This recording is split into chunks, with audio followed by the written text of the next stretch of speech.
You on a budget and wanting to upgrade your fog lights to something that's a little brighter and a little bit more reliable, let's check out something today.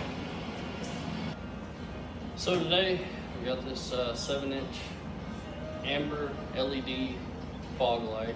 I have two of them. Want to upgrade these to get a lot better view at nighttime. These lights here, they're great for ditch lights that you might want to mount up on top of the A-pillars in the windows, you know, pointing out towards the ditch area. These are going to cast a lot further out, give me a lot broader lighting. Let's check them out.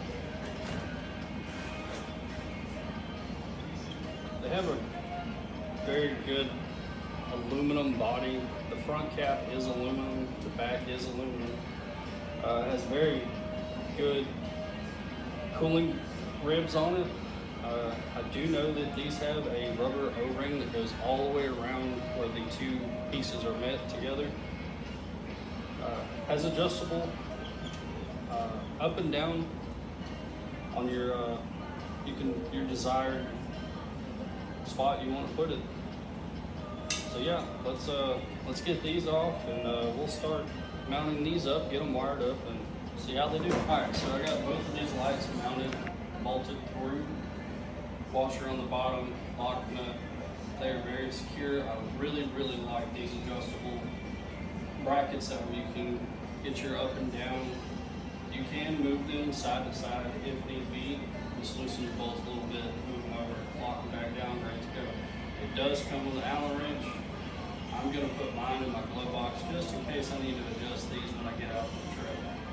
For now, we're gonna get these wires hooked up. I have a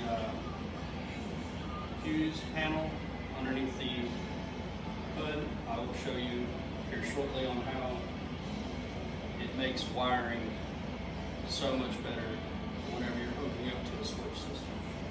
So, be right back. Alright, so I'm going to get all this wiring done on this. I can't stress this enough. When you're doing wiring, please use a good quality butt connector. I like to use the solder-on ones because it seals completely around both sides of the wiring.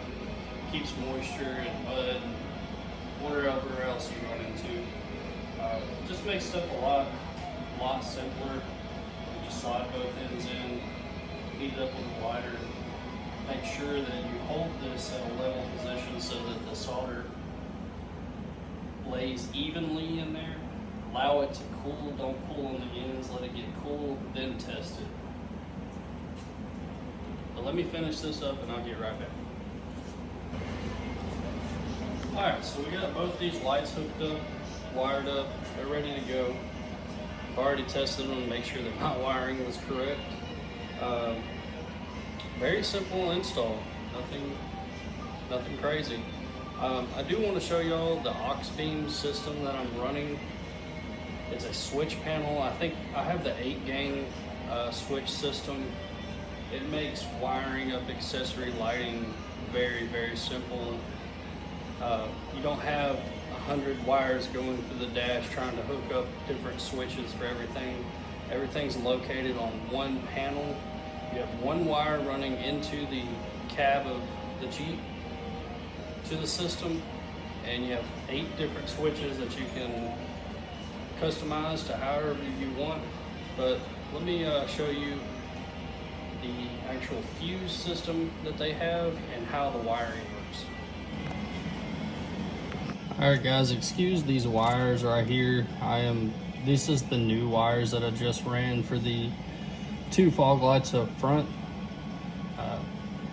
I will add these into a loom that I have tucked in underneath here, make this look a little bit better. But I wanted to talk about this. This is the aux beam switch assembly. This is the relay system and the fuses in here. It comes with this shutoff right here. Has a 60 amp built-in fuse on this. You can take this cover off, press this button here, and it will flip the breaker, and you have no power to any of your accessories. This is what I used whenever I was wiring up the fog lights. That way I didn't run into any issues with grounding out wires. So let's check out this. Just press this little tab here, it pops open. I have mine tucked in underneath there a little bit. You pull the cover off and you have 8 different stations that you can wire in whatever accessories you have. The biggest amperage that this carries on this bus bar itself is 30 amps. You have 2 slots for that. You have 2 slots for 20 amps, 2 for 10, and 2 for 5.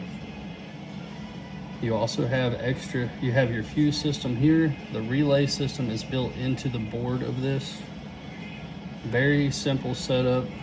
Main power here, running through here, into your breaker system, going around down and into your battery. Same with ground. Ground goes straight from here directly to the battery. This signal switch here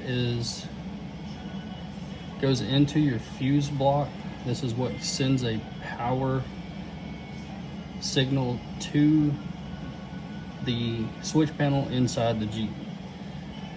This plug system here, is the only wire that will be ran into the cab of whichever vehicle you want to put this on. You can put this on trucks, Jeeps, side-by-sides, you name it.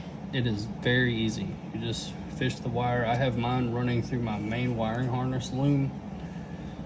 That way it's a little bit better on the eye. I'll take you inside the Jeep and show you the power in there and the different switches that I currently have set up and however many more options that I can have. All right, so we're currently inside my Jeep now. I have my accessory switch on the ignition. This here is my switch panel that I had mounted. I do not have my sun visors anymore. I don't need them.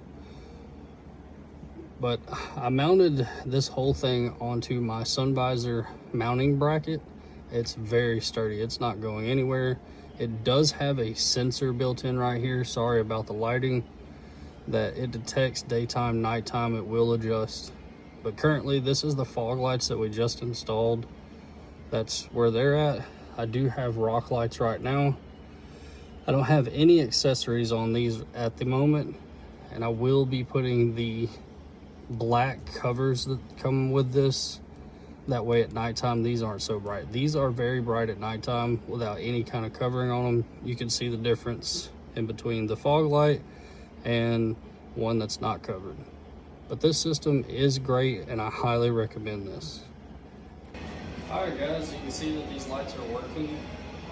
I will update you on how well these do on the next video. I'm going to I'll take the Jeep out on a small local trail, and when I get out there I will show you how well these lights work compared to the ones I had on there before.